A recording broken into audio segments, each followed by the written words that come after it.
अभी बजने वाले हैं 10 और 10 दिन बाद ही मेरे फर्स्ट प्रोफेसर एग्ज़ाम है। अभी मुझे बुखार हो रहा है, मेडिसिन तो ली है, खांसी भी हो रही है, ज़ुकाम भी हो रही है, गला भी दर्द हो रहा है। और पूरे साल जितनी मेहनत की है, जितनी पढ़ाई की है, वो डिपेंड करता है कि मैंने एग्ज़ाम में कैसा कर पाती हूँ। देखते हैं क्या होता है। टेंशन अगर हो भी रही है तो ये भी पता है कि टेंशन लेके कोई फ़ायदा नहीं है। वैसे रिविज़न तो लेटे लेटे भी होता है, सोचते रहो। अरे काम भी क्या है। अभी मेहनत करके उठ गई हूँ। मम्मा ने बेड पर ही ब्रेकफास्ट खिला दिया। मैंने कहा कि हाँ एनर्जी आएगी, हाँ बिना नहाए ब्रेकफास्ट कर लिया। अब नहाने जाऊँगी क्योंकि मम्मा बोलती है कि नहाने के बाद एनर्जी आ जाती है। देखते हैं। तो बीमारी आ रही थी बीच में, अब आलस आ रहा है नहाने में। पूछा मम्मा से कि रोज़ नहाना ज़रूरी होता है क्या। मम्मा ने कहा हाँ होता है। तो फिर पूछा कि क्यों ज़रूरी होता है। मम्मा ने आंसर ही नहीं दिया। मैंने घूर के देखा और अगर ज़्यादा पूछो तो मम्मा डांट लगा देती है, पापा को कॉल कर देती है। नहाना तो पड़ता है, अभी जाते हैं नहाने। सिलेबस की तो बात ही निराली है। एक किताब खोलते हैं तो दूसरी याद आ जाती है, फिर दूसरी खोलते तो तीसरी याद आ जाती है, तीसरी खोलते तो पहली याद आ जाती कि वो तो पढ़ी नहीं थी। तो धीरे धीरे करना है, सारा सिलेबस तो कवर करना ही पड़ेगा। और सिलेबस तो है भी बहुत सारा, धीरे धीरे करेंगे। सब्जेक्ट ना सिर्फ एनाटॉमी, फिजियोलॉजी और बायोकेमिस्ट्री नहीं है। कहने को 3 सब्जेक्ट इतने भारी लगते हैं। एक सब्जेक्ट खोल के बैठते हैं तो फिर कॉम्प्लीमेंट्री सब्जेक्ट याद आ जाता है। कॉम्प्लीमेंट्री सब्जेक्ट खोल के बैठते हैं तो जनरल याद आ जाती है। मतलब उन सबको हम सिर्फ याद ही कर रहे हैं, उन्हें याद ही नहीं कर पा रहे। फाइनली नहा ली और नहाने के बाद थोड़ा बेटर भी फील हो रहा है। अभी तो हाल फिलहाल क्रोकोडाइल जैसे धूप सेवन करने बैठी हूँ ताकि थोड़ा विटामिन डी मिले। जैसे विटामिन डी नहीं, 7 डिहाइड्रो कोलेस्ट्रॉल का कन्वर्जन। बायोकेम कुछ तो याद है। ऐसा लग रहा है कि 10 दिन पहले एग्ज़ाम से पढ़ाई के अलावा सब कुछ हो रहा है। लो फिर खाने बैठ गई। मासूम मासूम चने के पौधे थोड़े बड़े हो गए हैं। रिकॉर्ड करते करते पता चल रहा है कि सच में कितनी नालायक हूँ। किताबें तो बहुत है, बस पढ़ने वाला चाहिए।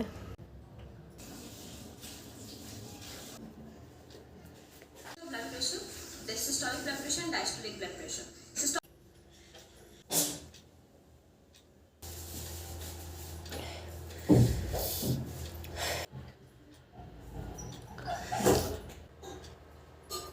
थोड़ी बहुत पढ़ाई शुरू की है, थोड़ी बहुत पढ़ाई कर रही हूँ। शुरुआत मैंने फिजियोलॉजी से की है क्योंकि अपेरेंटली मुझे फिजियोलॉजी सबसे कम पसंद है। आई नो बहुत सारे लोग इसको कॉन्ट्राडिक्ट करने आएंगे कि नहीं फिजियोलॉजी सबसे अच्छा सब्जेक्ट होता है। हाँ होता है, पर मेरे थोड़ा कम समझ आता है। एनाटॉमी मेरा फेवरेट सब्जेक्ट है। अभी फिजियोलॉजी कर रही हूँ, काफ़ी देर हो गई है, शायद 2-3 घंटे हो गए हैं फिजियोलॉजी पढ़ते हुए। अब स्विच करूँगी थोड़ी देर बाद अपना सब्जेक्ट। उससे पहले भूख लग रही है तो कुछ खा के आती हूँ।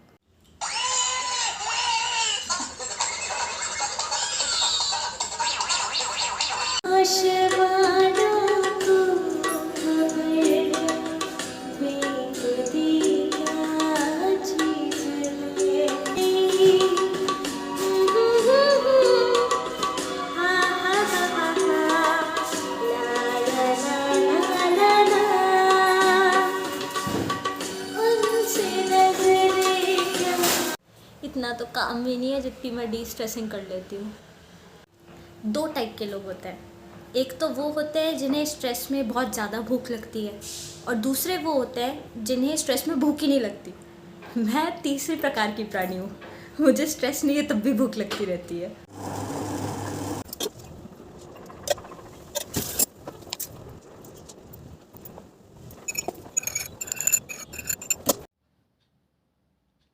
मेरे पेरेंट्स को भी ये स्ट्रेस रहता है कि मुझे स्ट्रेस क्यों नहीं।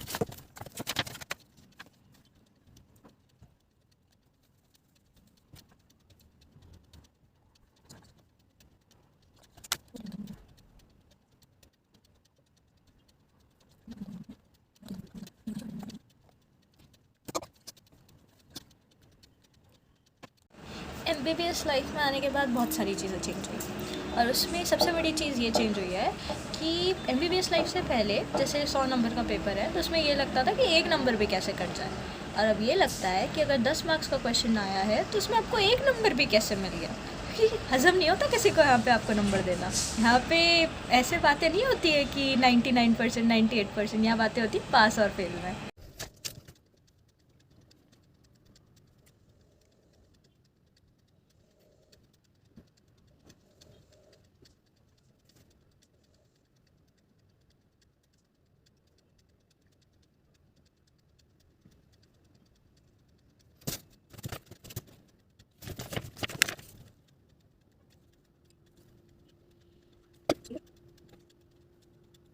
हम होंगे और पास, हम होंगे और पास, हम होंगे और पास एक दिन। ओ लिखते हैं बकवास, करते टाइम पास, फिर भी है विश्वास, मार्क्स आएंगे झकास एक दिन।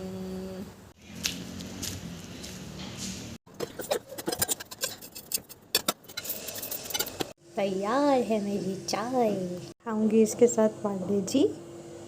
पूजा कर ली क्योंकि अब तो सिर्फ भगवान ही बचा सकता है। नहीं, पेट पूजा की बात नहीं कर रही थी, वो भी कर ली। हाँ, सोशल मीडिया नहीं चलाया, नॉर्मल डेज़ पे वो भी चलाती हूँ, क्योंकि आज जो इधर उधर स्क्रॉल करने का टाइम होता है वो ये बनाने में इन्वेस्ट कर दिया। एग्ज़ाम की पढ़ाई ना एग्ज़ाम से 10 दिन पहले नहीं होती है, एग्ज़ाम से 1 दिन पहले होती है, क्योंकि उस टाइम जो दिमाग की स्पीड और कैपेसिटी होती है ना, वो इस यूनिवर्स की नहीं होती है, वो कुछ अलग होती है। बस ऐसे ऐसे ऐसे ऐसे पढ़ते जाओ और याद हो जाता है। वो पता है याद क्यों होता है? क्योंकि हमें सिर्फ याद करके उसे वॉमिट करना होता है, हमें उसे रिटेन नहीं करना होता। मेरे साथ यही होता है। अभी दवाई का नशा रहेगा, एनर्जी रहेगी, अभी जुकाम थोड़ी कंट्रोल में, नाच लूँगी आराम से। उसके बाद रात को बैंड बजेगी, रात को सब याद आएंगे कि ये क्या हो गया, क्योंकि रात को नींद नहीं आएगी, क्योंकि सोना तो हमें सुबह होता है। सर्केडियन रिदम की तो हमने वाट लगा रखी है। Edelweiss, every morning you greet me, small and white, clean and bright, you look happy to meet me. Mummy नहीं बोलती पढ़ने के लिए, उसका रीज़न ये नहीं है कि उनको मुझ पर बहुत विश्वास है या उन्हें भरोसा है कि ये तो कर ही लेगी। उसका रीज़न ये है, वो मुझे जानती है, उन्हें पता है कि इसे कुछ भी बोल लो इसने नहीं पढ़ना।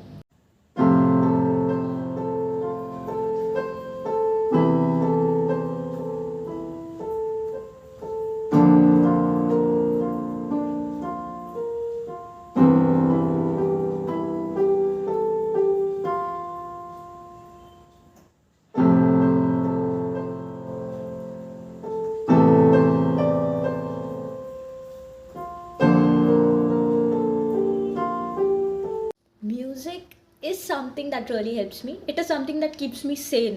Jokes apart, इसके बिना तो लाइफ सच में बहुत स्ट्रेसफुल हो जाती। बोलते हैं कि हाँ स्ट्रेस मैं नहीं लेती, बट उसका एक बहुत बड़ा रीज़न म्यूज़िक है। मैं बहुत अच्छा नहीं गाती, मैं बहुत अच्छा बजाती भी नहीं हूँ, पर ये कुछ एक ऐसी चीज़ है जो मेरे लिए बहुत हेल्पफुल है। 10 days before my first professor exams are almost similar to my other days. ऐसा कुछ बहुत बड़ा चेंज नहीं हुआ है, सिवाय कि मेरा गला थोड़ा ख़राब हो गया है। बाकी जो बाकी दिन निकलते हैं वैसे ही निकलता है। और खांसी मम्मी को भी हो रही है, बाकी हाँ मुझसे ही हुई है शायद, पर ठीक है, डांट तो नहीं पड़ी अभी तक। Okay then, that's all for today.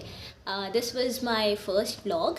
अगर आपको पसंद आया है then do like and subscribe. ये वाली जो लाइन अभी मैंने बोली वो मैंने टीपी है, क्योंकि सब बोलते तो मैंने भी बोल दिया। और क्या बोलूँ, बस पसंद आया तो थम्स अप कर देना।